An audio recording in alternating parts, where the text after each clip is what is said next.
Returning home one day, I was stunned to find my room barren. "What's happening here?"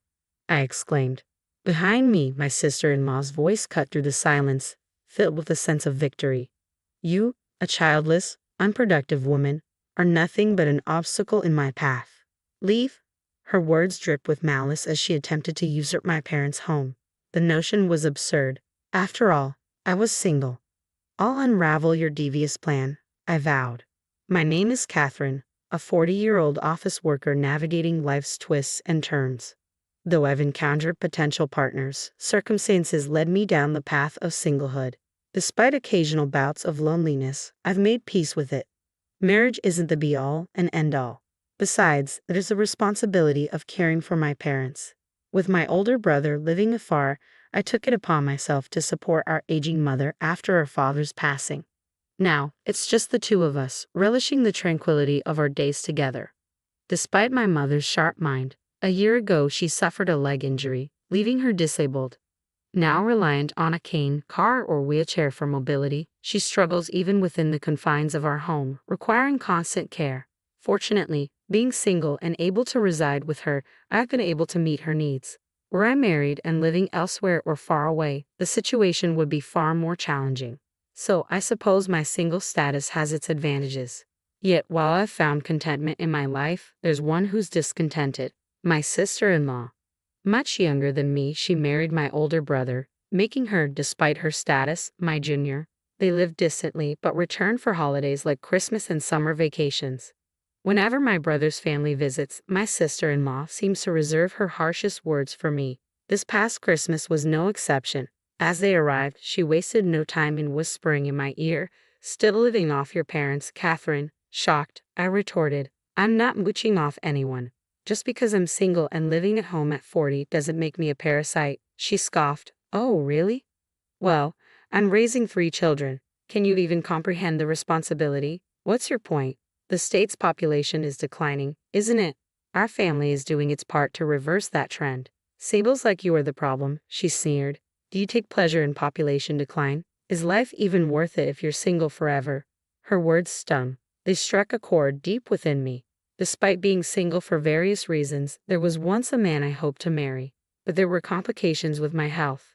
I'm unable to have children. When he asked me to be in a relationship, he knew this from the start, and I was transparent about it. He reassured me, "I just want to be with you, even if we can't have kids. As long as we're together, I'll be happy." So I agreed to date him, but marriage brought unforeseen complexities. The challenges and conflicts we faced led me to remain single.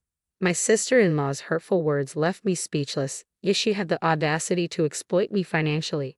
"We have 3 kids, remember? Your Christmas gifts should reflect that. We expect generosity. You should contribute to our kids' kindergarten enrollment celebration, at least $1,000.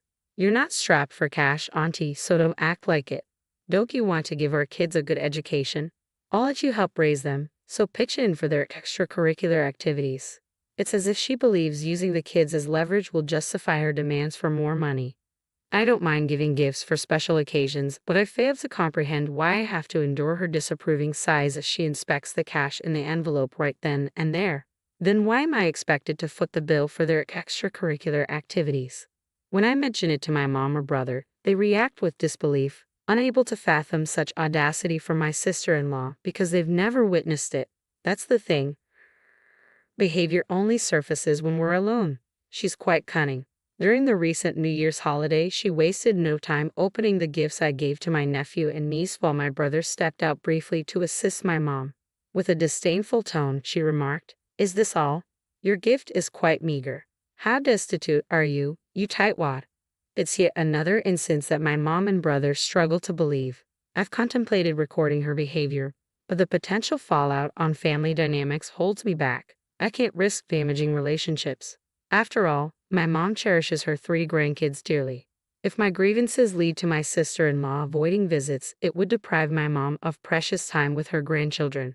That would be heartbreaking for her, so I opt to stay silent. If I can simply brush off her hurtful comments, perhaps things will calm down. That's what I believed until circumstances took a sharp turn. One weekday, my sister paid a visit. With my brother at work and me working from home, it was just the 2 of us. My mom was at a senior daycare center, the kids were at daycare, and they were due to visit their maternal grandparents afterward. In this rare moment, my sister-in-law came to see me alone. I was puzzled by her unexpected visit on an unusual day, but she wasted no time getting to the point. "I think we should move in here," she declared. I was taken aback. What could she possibly mean by that? "Move in," I echoed, seeking clarification. "Exactly. Our family has been considering it," she confirmed. "By our family, you mean?" I trailed off, trying to wrap my head around the idea. "My husband, our kids, and me," she clarified. "Here, in this house?" I asked, incredulous. "Yes, because I'm pregnant with our fourth child." I couldn't believe it. With 3 kids already, one in elementary school, another in kindergarten, and the youngest just starting preschool, they were expecting a fourth. It was impressive, but they currently lived near her parents, who likely provided support as they were doing today. So, I couldn't help but wonder, what would be the advantage of moving here? "John's getting transferred here. That's the scoop," she revealed. John, my brother, now I recall him mentioning this. "Seems there's a plan to open a branch office right here in our hometown." "Who's eager for a branch office gig?" I asked. "John, apparently," she replied. He had volunteered for the position with enthusiasm. It made me wonder how personnel decisions could be so casually made. "Are you okay with this, sis? Wouldn't it be better to stay closer to Mom and Dad?" she inquired. "Mom and Dad are still working, so I can't lean on them too much. They start to fret if I ask too often, lecturing me with check with your husband first or stop delaying parenthood, assuming parents are the ultimate fallback. Mentioning a fourth child would just add to the stress." "Fair enough, that's your call. I'm not in the loop," I responded. I could empathize with your parents' viewpoint. My brother mentioned how he takes on household chores after work, cleaning, laundry, and even cooking dinner. My sister-in-law confirmed it. It's true. Despite his work fatigue, my brother has always been considerate and helpful. Maybe that's why he seemed worn out whenever I saw him. Still, isn't expanding the family a bit daring? I questioned. "Life is a blessing, a joyous occasion," she countered. "I'm not one to say, stop having kids. But why the move to our place?" My confusion must have been evident. My sister-in-law explained. "Dealing with my parents is a hassle, and our current location is too isolated and inconvenient. Instead of leaving John to fend for himself here, we thought it'd be better for all of us to move in together." "Well, there are plenty of daycare options around here, right? So, Catherine, could you please find a place of your own soon?" My sister-in-law's words left me dumbfounded. What on earth was she suggesting? "I'm about moving in. Let's discuss that with my mom and brother." "But why should I be the one to leave? Think about it. We'll soon be a family of 6, right?" I reasoned. "That's true," she conceded. "So won't this house be too cramped?" I continued. "Well, I suppose," she reluctantly agreed. "Then why are you telling me to leave?" I pressed. "I don't understand." "Yes, 6 people is a lot, but 8 of us, including my mom and me, can manage living together. Sure, when the kids grow up, sharing individual rooms may become necessary, but worrying about that seems premature." Growing increasingly frustrated by my confusion, my sister-in-law raised her voice. "Look, you're in the way. You're childless and getting older. For our sake, move out, and don't go too far. You'll still need to help with the kids," she demanded. After her tirade, she abruptly left, urging me to vacate the premises soon. "We need to have a family meeting." That evening, I briefed my mom on Susan's remarks and dialed my brother. His response caught me off guard. "I've arranged a separate house for my family," he disclosed. "Sure, I've been traveling a lot for work, and I know it's been hard on Susan, but is she really that unhappy in the countryside?" His confusion was palpable over the phone. There was still something unclear. Despite this, Susan's plan to move in with us was seemingly put on hold, or so I thought. After a long stretch of working from home, I returned to the office one day. My mom was staying overnight at the daycare, worn out from work. When I got back home, I was met with a shock. What? My room? Completely empty. It felt surreal. Where had all my belongings gone? I got rid of them. All of them. Susan's voice startled me from behind. Turning around, there she was. "Susan, what are you doing here?" I exclaimed. "Shh, you'll wake the kids," she hushed me. "What kids?" "You'll wake the kids?" "What kids?" I questioned, bewildered. "The 3 kids are here until the beds arrive tomorrow. They're sleeping on the living room couch," Susan explained. Rushing into the living room, I found my nephews and niece fast asleep. What's happening? I demanded, still trying to process the situation. Susan, looking amused and somewhat speechless, chuckled. You wouldn't budge, so I had to resort to drastic measures. I'm not leaving. I've already discussed this with my brother. Do you think you can just do as you please? Do you realize how many people you're inconveniencing? I retorted. Who's the one doing as they please here? I'm the one inconvenienced. I wanted to snap back, but I held my tongue, mindful of the sleeping children. Susan, however, disregarded my restraint and declared loudly, Who cares what your mother or brother says? If you move out and our family moves in, they wouldn't object. That's for sure. What? Where's all my stuff? I exclaimed, bewildered. I had a junk removal service take it all away. Susan replied casually. No way. You got rid of everything, even my photo albums. This is unbelievable, I protested. Come on, if you understand, then leave. Susan insisted. What? Hold on. Let's not argue. I resisted, but she easily overpowered me and ejected me from the house. It was nighttime, and causing a scene wouldn't help. She ignored the doorbell and my calls. With no other option, I spent the night at a budget hotel. The next day, I took a day off from work and hurried home. As I reached for the door, Susan emerged. Oh, Susan, I exclaimed, trying to reach my brother, but to no avail. Let's talk anyway. My husband is on a long business trip abroad, and the time difference makes it hard to reach him. You know I was on my way out, so make sure you take care of my kids. With Susan's abrupt departure leaving me stunned, I had no choice but to look after the 3 children. When my mom returned home that evening, I greeted her with a bitter expression. Mom, isn't this a bit too much? It's certainly excessive to disregard John's input and act so assertively. Leaving the kids behind and going out is unbelievable. If she needed to leave them with someone, her own parents would have been the logical choice. I concurred with my mother. And what are the actual advantages of living here? Plus, she went out all dressed up. There might be a clue in that, I added, pondering. In agreement with my mother's assessment, I promptly enlisted the services of a private investigator. A month later, I found myself in a hurried search for a 1-bedroom apartment as temporary accommodation. Susan had completely redesigned my room in my parents' house, rendering it unrecognizable. John was livid, admonishing her, You can't just do whatever you want. But she seemed to argue that moving in would be better than their current residence. She also made comments like, You're often away for work, right? I thought it'd be nice for the family to stay together, so I tagged along. Raising children is truly challenging. It's only natural to live close to family and seek their assistance, he reasoned. When he mentioned that my mother required care, Susan retorted, Catherine does, doesn't she? She's always at home. She must have plenty of free time. I'm not just sitting around. I'm actually working from home. I defended myself, but Susan remained resolute about not allowing me back into the house. You can't think you'll get away with this forever. We need to talk, I asserted, lacking support from my brother, prompting a family meeting. Why the sudden urgency? I'm pregnant. Let's make this quick, okay? Susan grumbled, though her belly showed no visible signs yet. Disregarding her complaint, the 4 of us, my brother, Mom, Susan, and I, gathered in the living room. By the way, we've left the kids at a weekend daycare. Susan, first off, please apologize for disposing of my belongings without my consent, I requested. But Susan scoffed at my words. It's your own fault for not leaving sooner. Without hesitation, she added, people like you, who can't even have kids, should just live in a rundown apartment. Yes, it's true I can't have kids, but I was living here for Mom's sake, I countered.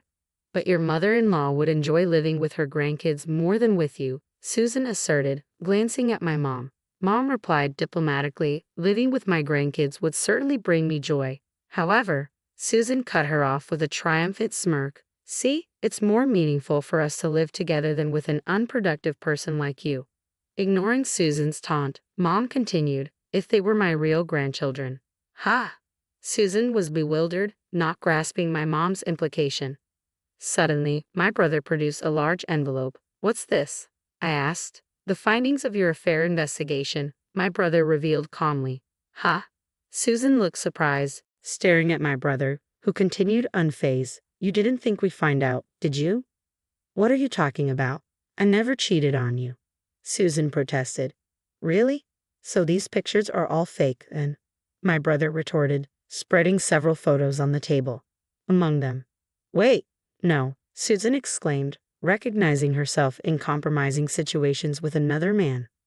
I found it odd when you insisted we move away from our parents who were helping with the kids to live here. Sure, the city offers more convenience, but you're not even utilizing childcare services and are relying on Catherine for childcare, aren't you? Well, I need a break too. Why not use childcare services like today? It's a waste of money. Do you think I haven't given you enough money? I'm saving up for our future. You defend it. What's the point when our bank account is empty? John interjected, presenting the bank book, which indeed showed a balance of zero. Hey, why are you brushing this off? It's our family's money. I have every right to check. So where's the savings for our future? Well, it's in a different account, you stammered. Oh, really? Let's see that bank book then. I don't have it with me. Where is it? John pressed further. Well, Susan hesitated, her lies becoming increasingly apparent. Despite the moderate temperature, sweat formed on her forehead. Maybe it's in the attic, she finally mumbled. John slammed his hand on the table. Enough. No more lies. Can you still justify yourself in light of this evidence? He demanded, pointing to a photo. Oh, I'm sorry. I made a mistake, Susan confessed, her composure slipping. You've been having an affair with this man since we got married, haven't you? John accused. The guy confessed to me, Susan protested. What? Why were you talking to him? He has a family too. He only confessed to me under the condition that I wouldn't tell his wife, John exclaimed. What? He betrayed me. Susan exclaimed in disbelief. The one who betrayed us is you. Susan seemed flustered under John's intense glare. Eventually, she regained her composure, the sweat dissipating.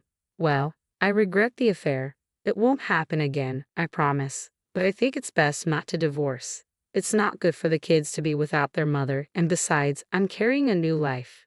You wouldn't want to be separated from your own child, would you?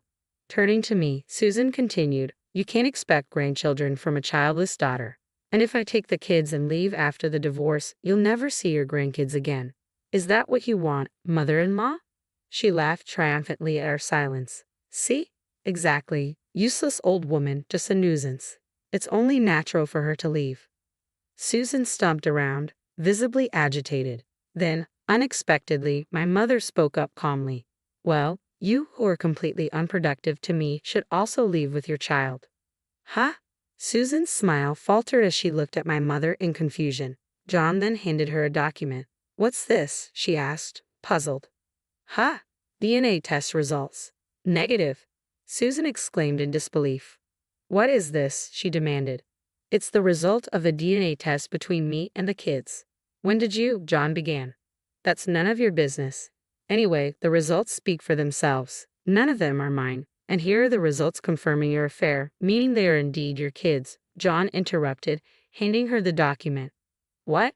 Huh? My kids aren't mine, Susan gasped. Meaning they're not my mother's grandchildren. They're complete strangers. I added, stunned by the revelation. No, it can't be true. You're lying. You knew about this, didn't you? You orchestrated this. Susan accused, her voice rising in panic. I didn't. That's what the other guy said. John protested.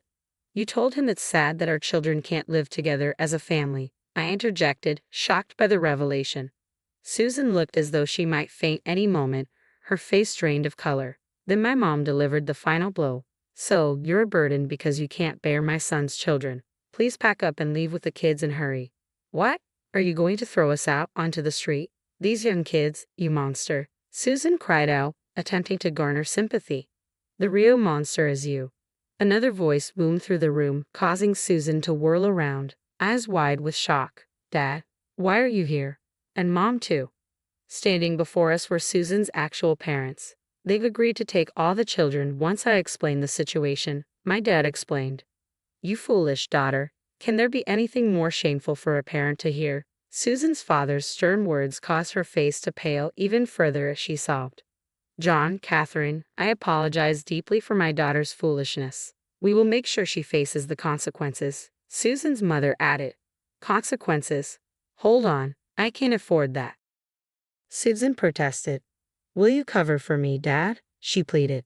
No way. I'll lend you the money, but you're paying me back even if it takes you a lifetime, her father declared sternly. With that, her father whisked Susan, who was on the verge of tears, away without waiting for a response. Her mother, repeatedly bowing deeply in apology, left a lasting impression. Despite being good parents, they had raised such a daughter. Raising kids is tough, huh? I remarked lightheartedly. Later on, my brother John smoothly went through with the divorce. Her parents cleared the alimony and her expenses from the affair in one go. The kids went back to their grandparents' home. They've been there before, so they're adjusting fine without any confusion. They didn't do anything wrong, John, who had always believed they were his biological children, said with a hint of sadness. It's hard to accept that they're suddenly not yours. I hope John's wounds heal one day, I mused. 3 years later, John found a great partner and had a child of his own. But that's another story. As for Susan, she had her fourth child, and when she tested for paternity, it confirmed it wasn't John's. Under strict supervision from her parents, she worked tirelessly, but she continued her affair. Eventually, her infidelity was exposed to her lover's wife, leading to a major confrontation. After the intense altercation, Susan faced more alimony payments, and it appeared she was ejected from her parents' home. Her whereabouts remained a mystery thereafter. As for me, I continued to lead a tranquil life, caring for my mother as always. Remarkably, all the belongings she disposed of were swiftly recovered by contacting the waste disposal company on the same day. On one such serene day, a familiar face greeted me unexpectedly. It had been quite some time. Before me stood the man I had once envisioned marrying. I couldn't forget about you, and I've remained single all this time. Even my parents have relented, albeit for a somewhat selfish reason. With my brother now married and having a child, they've told me I'm free to pursue marriage as I please, he confessed, a gentle smile adorning his face. Caught off guard, he presented me with a ring.